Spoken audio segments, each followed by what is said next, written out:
Have you noticed that lately everyone just seems to be loud and angry and just constantly fighting? Oh, yeah. Like the world is ending every other Tuesday. Exactly. I mean, Yeah. if you feel that way, you are definitely not alone. Imagine you're, scrolling on your phone, you see a video that just makes your blood boil, right? Right. We've all been there. So you spend, I don't know, 10 minutes writing this massive 500-word comment telling this total stranger exactly why they are a terrible human being. Just really letting them have it. Yeah, and you feel like you're fighting the good fight. But the crazy thing is, the platform's algorithm, it doesn't see your comment as a toxic fight. It registers it as meaningful social interaction. Yeah. And it actually pays the creator more money because you got angry. Right. The system is basically reading this declaration of war and Yeah. categorizing it as deep community building. It's wild. It is. And that fundamental misunderstanding, I mean, that is the engine driving our entire modern digital life right now. So if you feel like everyone is suddenly louder and always looking for a fight, well, you aren't imagining things. We are living in this manufactured era of rage bait. Where being a villain online is suddenly a highly lucrative career path. Pretty much, yeah. Well, welcome to the deep dive. Today we're unpacking a really fascinating document. It's titled, Social Media Doesn't Want You Calm. Here's why. That's a great read. It really is. And our mission for this deep dive is to unpack the mechanics of modern digital outrage. I promise you, by the end of this conversation, you're going to look at your phone completely differently. You definitely will. So let's jump in. How did a tool built for, sharing vacation photos and life updates turn into this outrage machine? Well, it really comes down to corporate growth targets, just totally outstripping human capability. Okay, what do you mean by that? So a few years ago, YouTube hit this staggering milestone. They were getting 100 million hours of watch time per day. Wow, 100 million. Right. But the corporate mandate was exponential growth. So they set a new, totally unprecedented target, 1 billion watch hours per day. A billion. That's a tenfold increase. Exactly. And human engineers, they just cannot manually curate 1 billion hours of human attention. It's impossible. Right, obviously. So they had to hand the keys over to their artificial intelligence, and they gave it a very simple directive. Figure out what keeps people watching the longest and just promote it relentlessly. Okay, so the AI is running, what, millions of these micro experiments on our attention? Exactly. And it figures out pretty quickly that educational content gets boring. Sure. And, a heartwarming video about rescuing a puppy is nice, but compassion is fleeting. You watch one, you smile, you put the phone down. Right. But controversy, that keeps people locked in.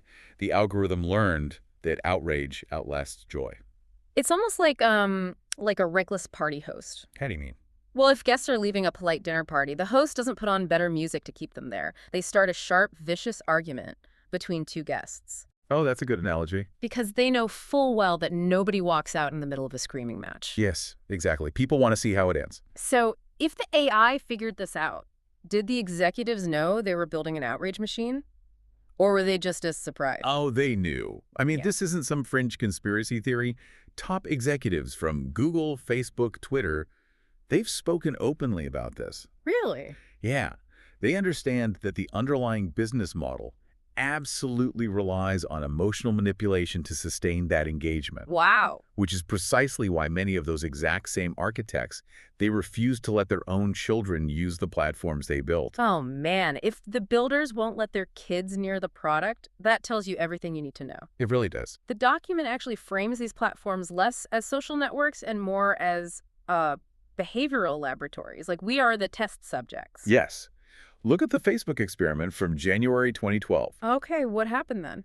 They intentionally manipulated the news feeds of roughly 600,000 users. 600,000 people. Yeah, they suppressed positive posts just to see if flooding a user's feed with negativity would alter their mood and, change their subsequent posting behavior. That is insane. Over 500,000 people unknowingly enrolled in a psychological trial about emotional contagion? Unconsenting, yeah. Like, you're just checking your feed on your lunch break, and a giant corporation is turning dials to see if they can ruin your afternoon? Exactly. And the optimization, it only gets sharper.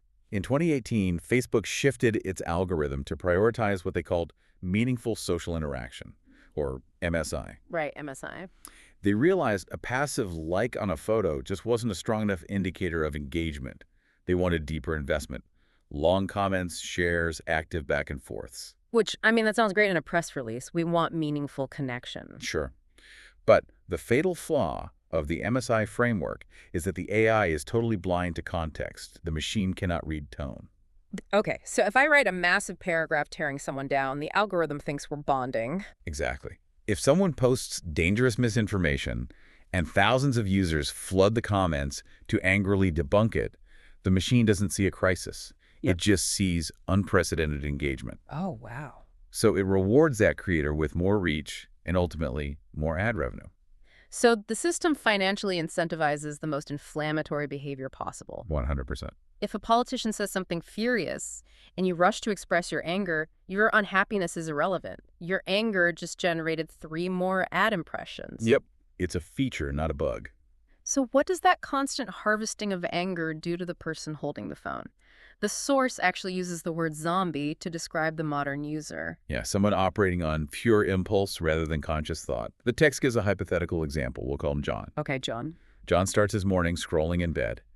He sees a video from someone he strongly disagrees with. Initially, he might watch it ironically, but that quickly morphs into a desire to assert moral superiority. Right. So he drops a hateful comment. He tells the creator they are totally worthless. And he gets a quick hit of adrenaline from that. I mean, it feels good to be right, and it feels powerful to tell someone else they're wrong. But he's stuck in a paradox. He's consuming the exact content he hates because he's actually addicted to the spike of outrage. Wow. Addicted to the anger. Right.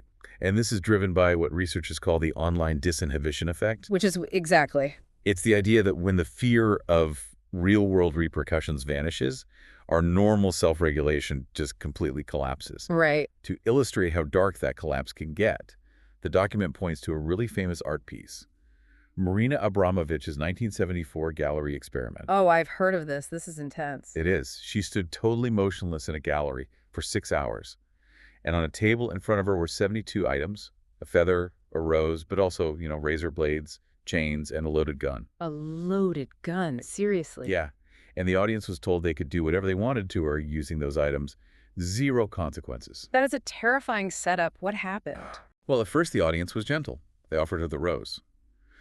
But as time passed and the reality of no punishment really set in, the psychology of the room fractured. Oh, man. The crowd turned violent. They cut her clothes. They pierced her skin. One person actually placed the loaded gun in her hand and pointed it at her head. Jeez. But the most revealing part of that story is the ending, right? Yes. When the 6 hours were up, Abramovich finally moved. She stepped forward, returning to life as a real, breathing human being. And the audience scattered. They physically ran away. Because they couldn't face the actual person they had just been torturing. Exactly. That is the terrifying reality of removing consequences. And social media is that exact same gallery. It's a room with 72 items where people use the excuse of dark humor to do awful things because they forget there's a real, breathing human on the other side. Precisely. They see an avatar, not a person. So how exactly does a glowing screen strip away our empathy so efficiently? The source breaks down the psychology of this into 6 specific pillars. Let's walk through them. Okay, the first is dissociative anonymity. This is simply the ability to sever your actions from your real-world identity. Right, fake profiles. Yeah. You hide behind a clever username. If your boss or your family can't tie the words back to you, the social contract just evaporates. And the second pillar, invisibility. That sounds kind of similar, but it's actually about the target, right? Correct. Anonymity hides you. Invisibility hides the victim. Because you don't physically see the person you are attacking, you don't see them flinch, you don't see their eyes water. So you're insulated from the pain you're causing. Exactly. It prevents your mirror neurons from triggering empathy. Makes sense. Then we have the third pillar, asynchronicity, the delay in the interaction. Right. In physical reality, confrontation requires real-time emotional regulation. If you insult someone to their face, you have to deal with their immediate reaction. Yeah, they might punch you. Exactly. But online, you can drop a toxic comment and just close the app. It's the equivalent of throwing a digital rock, but you don't have to stick around to hear the glass break. Okay, now the fourth one is fascinating. Solipsistic introjection. Yes, solipsistic introjection. Wait, hold on. Solipsistic what? You're going to have to unpack that massive academic term for me. Ah, fair enough. It's essentially an emotional Rorschach test. Oh, I like that framing. Right. How exactly does our brain's attempt to fill in missing tone lead to us feeling attacked? Well, a text message or a comment is emotionally blank ink. You can't hear vocal tone, you can't see body language. Right. And because you've likely been doom scrolling, your brain is already in a defensive, stressed posture. So you project a threat onto that blank ink. Oh, I see. If someone mildly disagrees with you, you don't imagine them saying it politely. You mentally assign them a really aggressive, hostile tone. You invent an angry voice in your own head, assign it to a stranger, and then get furious at them for the voice you just invented. Exactly, which feeds right into the fifth pillar, dissociative imagination. This is the tendency to treat the digital world as a separate, totally fictional reality. Like a video game where the points don't matter and the damage isn't real. Spot on. And finally, the minimization of authority. There's no manager, no police officer, no teacher standing at the front of the room. So without a visible figure to enforce norms, the environment just defaults to the lowest common denominator. Yes. Okay, so if individual brains are being rewired by these 6 pillars, what happens when you zoom out? Like, what happens when entire voting populations or governments operate on this outrage-driven algorithm? It's a huge issue. Hmm. Geopolitics is already reacting to this. Governments recognize that these platforms are unprecedented tools for social engineering. Right. The document notes that China, for instance, entirely bans Western platforms like Facebook and YouTube from operating within its borders. They don't want foreign algorithms shaping their citizens' attention. Exactly. And they treat their domestic version of TikTok very differently. They regulate it to prioritize educational content, science, and engineering over just mindless entertainment. They're cultivating an environment that doesn't actively erode their population's attention span. Right. Meanwhile, the rest of the world is exposed not just to current algorithms, but to the rapidly escalating threat of AI and deepfakes. Oh, deepfakes are terrifying. And these generative models, they are being trained on our existing data. Our rage, our comment wars, our biases. And they aren't being built to foster nuanced debate. They're built to maximize engagement, which means generating highly realistic fabrications, right? Exactly, like a deep fake of a political leader saying something horrific just to farm the resulting outrage for profit. Which brings us to this critical historical warning detailed in the source, because if we lose our capacity for rational thought, the stakes are literally life and death. They really are. To understand that, we have to look back to 1983, the absolute peak of a Cold War. Tensions are sky high. A Soviet officer named Stanislav Petrov is on duty. He's monitoring the early warning radar systems. Right. Suddenly, the alarms trigger. The system is screaming that the United States has just launched 5 nuclear missiles directly at the Soviet Union. And the protocol for that scenario was rigid. Retaliate immediately, launch a full counterstrike. Yeah. If Petrov had acted on the system's urgency, if he had just given in to the panic of the moment, it would have triggered a global nuclear winter. But he pauses. He overrides the impulse. He looks at the data and reasons that a first strike of only 5 missiles just doesn't make strategic sense. Right. So he reports it as a false alarm. And he was right. It was a computer glitch. One person's ability to remain calm and think critically under immense artificial pressure literally saved humanity.